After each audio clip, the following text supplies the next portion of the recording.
Assalamualaikum warahmatullahi wabarakatuh.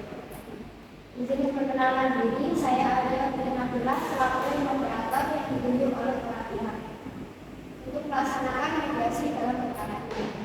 Sebelum kita mulai, saya ingin mengingatkan bahwa mediasi ini merupakan tahapan wajib sebelum perkara diputuskan.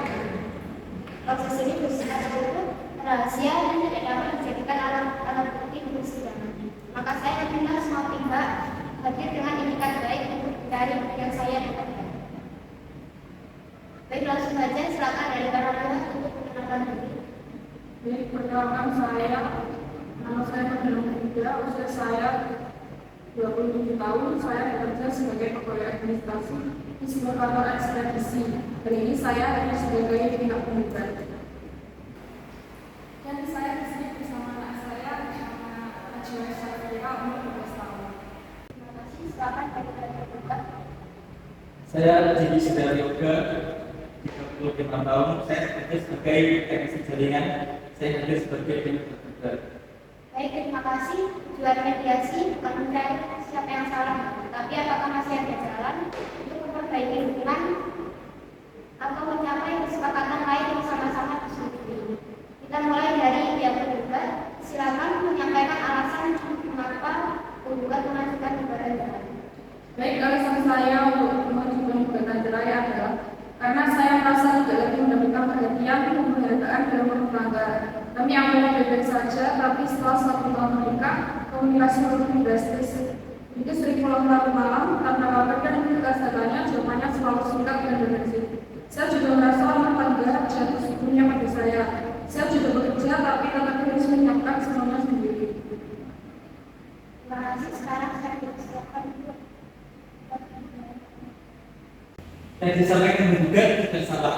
Saya memang sering bekerja sampai malam, kadang panggilan mendadak, kadang waktu syuting di lapangan, tapi saya tidak pernah bermaksud mengabaikan penggugat. Saya juga merasa sering deg-degan setiap kali saya pulang, bukan sambutan yang saya terima, tapi pertanyaan beruntun yang nadanya seperti interogasi.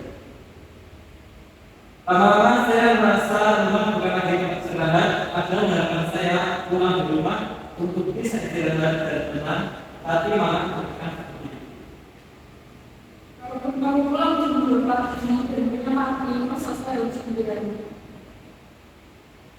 Aku mati HP karena aku capek dan cuma mau fokus selesai pekerjaan, bukan karena aku sengaja hilang aja. Kalau penumpukan bisa sampai ditambahin, tambahin tidak butuh waktu 5 menit. Kan juga bisa, memangnya kamu saja yang tidak menyempatkan. Baik, saya paham ada emosi kembali pernyataan, tapi mari kita kembali ke pembahasan. Untuk pihak penggugat, apa yang paling membuat Anda merasa kecewa dan juga sedih? Bukan soal telat pulangnya, tapi saya merasa sendirian. Saya merasa saya berjuang mempertahankan rumah tangga, sementara tergugat seperti sekedar tinggal di dalamnya. Dan setiap kali ada masalah juga susah untuk diajak komunikasi. Responnya pun selalu ingin selain lain misalkan tidak saya capek menghindarinya.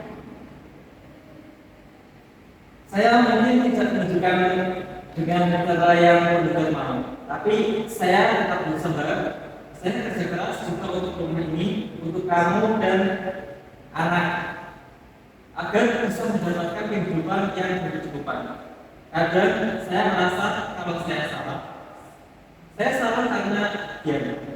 Kalau saya di jalan pun tetap salah. Jadi ya, saya capek merasa tidak dimengerti. Kamu capek, karena mungkin saya enggak. Kamu juga tidak bisa mengerti. Saya selalu berusaha untuk mengerti, tapi kamu selalu menunjukkan saya sebagai laki-laki juga mengerti tidak ditekan seperti itu. Saya itu hanya menuntut kabar, apa itu terlalu berat. Saya itu khawatir sampai capek kesusahan menurut tugas sepele seperti ini. Memangnya harus saja benar. Baik, saya dengar satu hal penting dari kalian berdua. Karena sama-sama merasa tidak benar dan tidak benar. Ini bukan tentang siapa yang benar. Ini merupakan komunikasi yang besar. Pertanyaan saya langsung saja, apakah dari masing-masing pihak masih ingin mempertahankan pernikahan? Ya, saya masih mau, tidak mau memberi pola yang sama, karena ini membuat saya kecewa. Baik, maka kita akan merumuskan kesepakatan yang positif, bukan janji abstrak. Berdasarkan pernyataan dari penggugat dan tergugat, masalah utamanya karena rusaknya pola komunikasi. Maka saya membuat kesepakatan yang pertama, komunikasi transparan. Jadi jika salah satu pihak pulang lebih dari pukul 9 malam, maka wajib memberi kabar. Yang kedua, pembagian peran rumah tangga. Tugas rumah tangga dibagi secara realistis. Jadi tergugat bagian belanja mingguan dan pekerjaan yang berat, dan tergugat bagian administrasi dan dapur. Yang ketiga, pola penyelesaian konfliknya maksimal penyelesaian dalam 24 jam. Tidak boleh menghindari atau memutus komunikasi. Yang keempat, komitmen waktu berkualitas. Jadi minimal dalam seminggu harus ada satu aktivitas yang dilakukan bersama. Entah itu makan di luar, olahraga, atau aktivitas lainnya. Apakah kedua pihak setuju dengan keseluruhan poin kesepakatan tersebut? Setuju. Oke, setuju. Baik, karena pihak telah mencapai kesepakatan damai dan sepakat melanjutkan rumah tangga, maka mediasi dinyatakan berhasil sepenuhnya. Saya akan menyiapkan berita acara mediasi dan formulir pencabutan gugatan. Setelah ditandatangani, proses perkara dinyatakan selesai. Semoga apa yang ditulis hari ini bukan hanya kewajiban formal, tetapi langkah awal membangun rumah tangga yang sehat. Mediasi selesai.